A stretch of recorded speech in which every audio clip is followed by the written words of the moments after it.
Tout a commencé comment pour vous? Quand vous étiez petit, là, c'était déjà un rêve de jouer pour le Canadien. À quel moment est né ce rêve? De quoi s'agissait-il? Bien, je jouais avec un groupe d'amis à Victoriaville. Quand arrivait le mois de septembre, on faisait la récolte dans le jardin et avec mon père, on égalisait où était le jardin et avec les premiers froids, on, euh, on avait tous une petite patinoire et on jouait pour s'amuser. En vieillissant, ce sont les frères du Sacré-Cœur à Victoriaville qui réellement se sont occupés non seulement de notre éducation, mais qui organisaient des ligues. Et c'est graduellement, en vieillissant, que j'ai été un des chanceux. Lorsque j'avais 12, 13, 14 ans, il y en avait des aussi bons que moi, mais c'est moi qui ai pu réussir à en faire une carrière.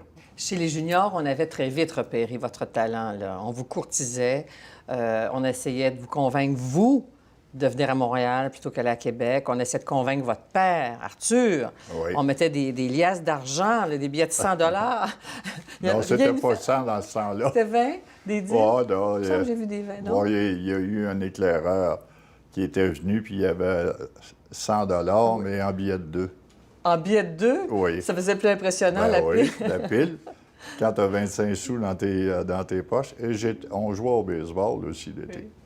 Mais donc, vous étiez courtisé. Et là, papa Arthur, lui, il avait d'autres visions pour son fils. Ça a été important pour vous? Il a fait des bonnes décisions pour vous? Mon père a toujours eu de la difficulté qu'au printemps, que j'appartenais encore à l'équipe. Pour lui, on m'avait payé très peu, mais que je continue, il y avait beaucoup de difficultés avec ça. Alors, il disait, lui, au printemps, il dit, Jean, il m'appartient. Moi, j'avais de la misère aussi, parce que quand on veut jouer, que le hockey est une passion pour toi, puis que tu obtiens ou tu arrives à un certain niveau, tu veux jouer. Votre père, je vais rester un moment sur votre père. Il a pris les bonnes décisions, il a fait les bons choix pour vous parce qu'il vous a gardé à Québec. Les décisions de votre père ont fait que vous êtes resté à Québec jusqu'à l'âge de 22 ans quand même. J'avais 22 ans quand j'ai débuté avec le Canadien. J'étais venu en 1952 pour 3 parties. Et la première fois pour 2 parties, j'étais junior en 1950. J'avais compté à la 2e joute mon premier but dans la Ligue nationale. Et que ça devait donner le goût de dire à papa, à dire à Arthur, laisse-moi partir pour le Canadien, c'est mon rêve. Oui, non? mais en 52, je n'avais compté 5. 5 buts en 3 joutes. Alors, là, probablement que j'aurais pu, au lieu de jouer pour les As, jouer avec le Canadien. Peut-être 2 ou 3 ans, même. Ma dernière année junior, on voulait me signer. Pas de regret, donc, d'avoir pris le temps Aucun. à Québec? Aucun? Aucun. Moi, c'était ma façon de remercier les Québécois de la façon qu'ils m'avaient traité. Et quand même quelque chose, on voulait tellement vous garder, puis on disait souvent que dans les années 50, c'était la politique et la religion, c'était mêlé, mais la politique et le sport aussi, parce que Duplessis s'en est mêlé. Ah, vous avez oui. même signé un contrat à l'époque dans le bureau de Martineau, qui était le bras droit de Duplessis, l'agent d'affaires, le gros argentier de l'Union nationale, n'est-ce pas? C'est quelque J'en chose, ça? ai jamais parlé, à l'exception de maintenant. Ça fait tellement longtemps.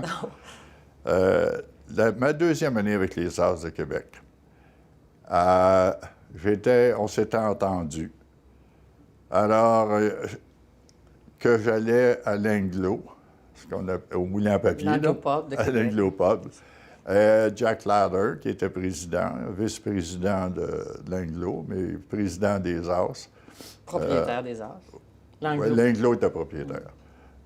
Punchy Mlack, qui était l'entraîneur. Alors, on s'était entendus. Et le soir, la veille, je reçois un appel vers les 9-10 heures.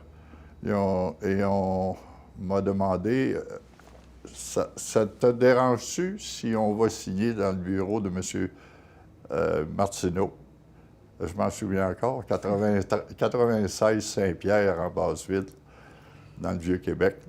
Ah, bon, ça ne me dérange pas. C'est la même entente. Et oui, il ne faudrait pas oublier que l'Anglo devait demander au gouvernement pour ses coupes de bois. Alors, la relation entre le gouvernement et l'Anglo-Pulp était très serrée, je présume. Mais moi, étant en dehors de tout ça, là, moi, j'étais joueur de hockey. Mais est-ce qu'ils n'ont pas rajouté un petit 5 000 à la dernière minute, là, à la suggestion de M. Martineau? Oui. Oui. Oui. Oui. À quel place vous avez tout découvert ça? J'ai mes sources. Oui. Et juste au moment où je suis venu signer mon contrat, M. Martineau a dit à Jack Latter, il dit « Jack, tu fais de l'argent avec Jean. Donne-y un autre 5 000. » Et les coupes de bois que je viens de vous parler, là, M. Latter n'avait pas grand choix. Donc, les années glorieuses, les années 50, arrivent maintenant les années 60. Déjà, vous êtes un leader de cette équipe-là. Il y a eu 5 Coupes Stanley. Vous parlez du leadership de Maurice Richard. Moi, j'aimerais ça vous parler de votre influence à vous, votre leadership à vous, la façon dont vous accueillez les autres joueurs, comment vous développez cet esprit d'équipe-là. Comment... Bon, en 1961, c'est là que mes coéquipiers m'ont élu capitaine. Et sur une base personnelle, c'est une de mes grandes joies d'avoir le support de tes coéquipiers, de tes confrères. Je ne m'en attendais pas. Ça, là... D'abord, il y avait des joueurs qui avaient plus de seniorité. Hein? Tommy Johnson, Geoffrion, Dickie Moore. Et j'étais loin de ma tante ce matin-là, là, qui était toujours la dernière pratique avant le début de la saison. Alors, ils ont probablement dit, Jean, il a le bon caractère pour reprendre les responsabilités d'un capitaine. Et ça, c'était une de mes grandes joies. Mais le rôle de capitaine, on a vu en vous le leader qu'il fallait.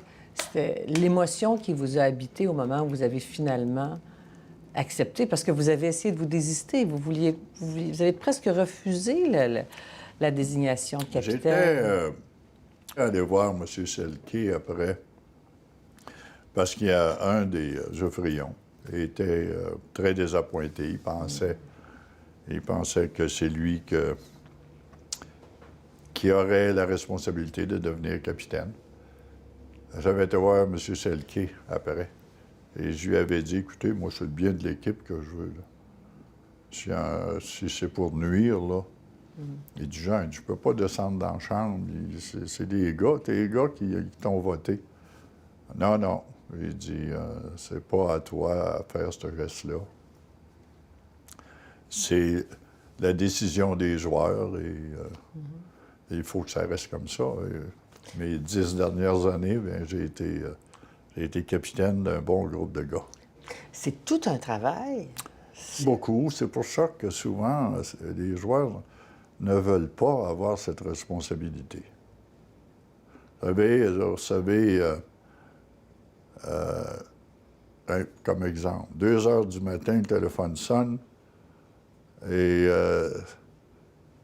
c'est Jacques Beauchamp qui a été le premier à voyager, qui était au Montréal matin, qui m'appelle. Il dit, Jean, es-tu de bonne heure à la pratique demain matin? J'ai dit, je suis toujours de bonne heure. Je lui ai dit, à 8 heures, j'étais au petit cafétéria sous Tourblé qu'on pratiquait à 10 heures. Quel que soit, on revenait à 5 heures, c'est 10 heures. Alors, j'ai dit, qu'est-ce qu'il y a? Il dit, le coach, l'entraîneur s'en va donner sa démission. J'ai dit, OK. Alors, le lendemain matin, j'étais dans le garage au Forum et je l'ai convaincu de garder sa place, qu'il ne pouvait pas lâcher à cette période de l'année et qu'après la pratique, j'étais pour réunir 3-4 des plus vieux. Henri, Talbot, Claude Provost, pauvre Claude était là à ce moment-là, Et je les avais mis au courant du coup de téléphone que j'avais eu dans la nuit. Et j'ai dit, il faut le soutenir. Et finalement, on s'est tous ralliés et on a gagné la Coupe Stanley cette année-là. C'était qui, là, l'entraîneur? C'était Claude Ruel. Claude Ruel. Ouais. J'avais dit à Claude, t'es le premier Canadien français qui devient entraîneur du Canadien. J'ai dit, il faut que tu donnes l'exemple, parce qu'il peut y en avoir d'autres tout à l'heure.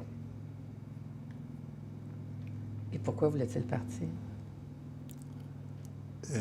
Il y a énormément de tension, là. Les spectateurs ou les amateurs pensent que lorsqu'on est sur la glace, comme présentement, là, au moment où on fait cette entrevue-là, moi, là, à 4 heures d'après-midi, je commençais à transpirer. Mais c'est bien mieux de même. Je me souviens de la première expansion en 67, 68. Il y avait des équipes qui n'étaient peut-être pas du calibre de la Ligue nationale. On dormait profondément. Mais le soir, on dormait aussi sur la glace. Mais quand tu es agité, que tu es beaucoup de tension, tu es réveillé, l'adrénaline est là le soir. Alors, Donc, en retenant Claude Ruel, vous avez, comme capitaine, rallié les troupes. oui. Et ça a été déterminant pour la Coupe Stanley? Oui, je pense que oui. Je pense que oui. On voulait garder Claude là. C'est toute une influence. Vous auriez pu être sénateur. Oui. Vous auriez pu être gouverneur général. Oui. Vous avez toujours dit non à ça. Pourquoi? Dans les années 80, j'avais eu l'invitation de joindre le Sénat. Brian Mulroney. Ma réponse avait été, j'ai jamais fait de politique. J'ai préféré, en dehors de ma carrière, de m'impliquer avec les jeunes. J'avais dit à Brian cette fois-là, j'ai dit, si jamais je décidais d'aller en politique, j'aimerais d'être élu. Ça avait été ma réponse. Gouverneur général, on est allé souper avec M. Chrétien à Ottawa, Élisée puis moi. On a eu une tragédie quand mon gendre, qui était policier à Montréal, dans la famille, a perdu la vie, il s'est enlevé la vie. Et à ce moment-là, mes deux petites filles avaient 3 ans et 5 ans. Et j'ai dit, je peux pas les laisser en arrière comme ça. Même si Ottawa n'est pas loin, t'es pas là. J'ai dit, ici, on est à 5 minutes, ça les rassure. Et c'est ce que j'avais dit à M. Chrétien. J'ai dit, oui, on le ferait. J'essaierais de représenter tout mon monde du mieux que je peux. Mais malheureusement, je ne peux pas laisser ma fille veuve à 32 ans et mes deux petites filles à 3 et 5 ans. Il a très bien compris. Il a dit, je te comprends, Jean, mais il dit, on aurait aimé ça. C'était une bonne décision? Oui. Aucun regret? Non. Non. Jean Béliveau, un homme de famille. Oh oui, c'est toujours ce qui a été le plus élevé dans ma vie.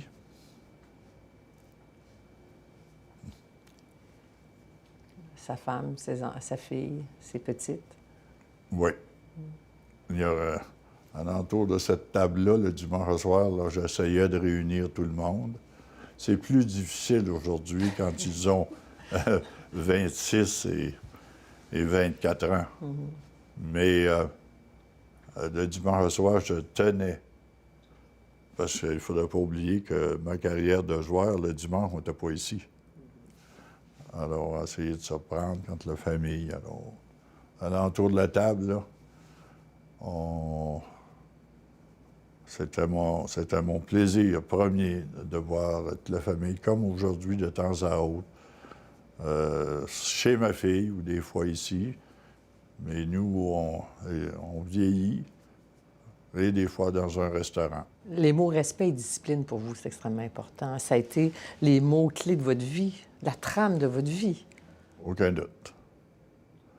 Discipline, respect de l'autorité, et pour moi, une façon très importante de vivre sa vie.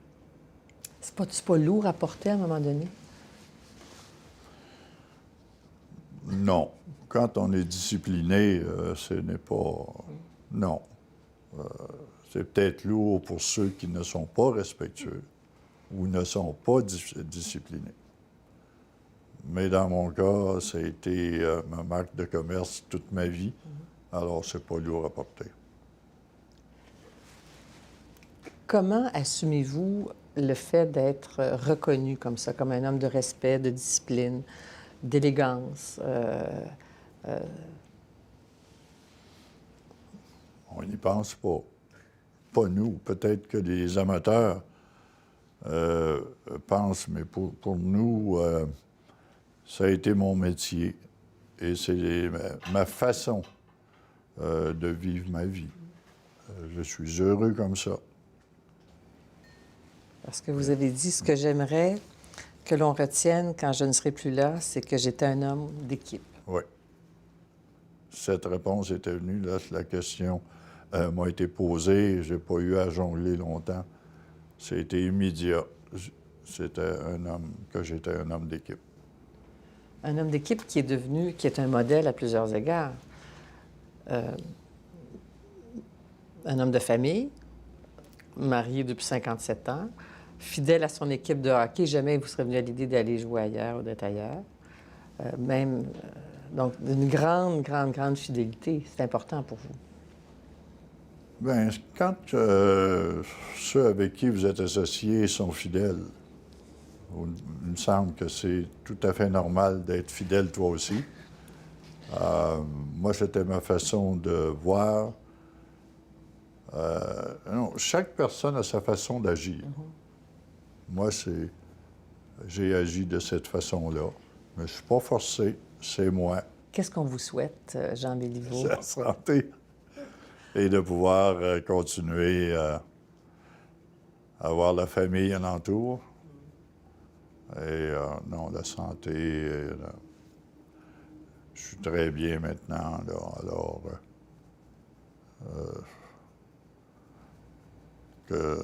Longue vie, Jean Béliveau. merci beaucoup. Merci beaucoup.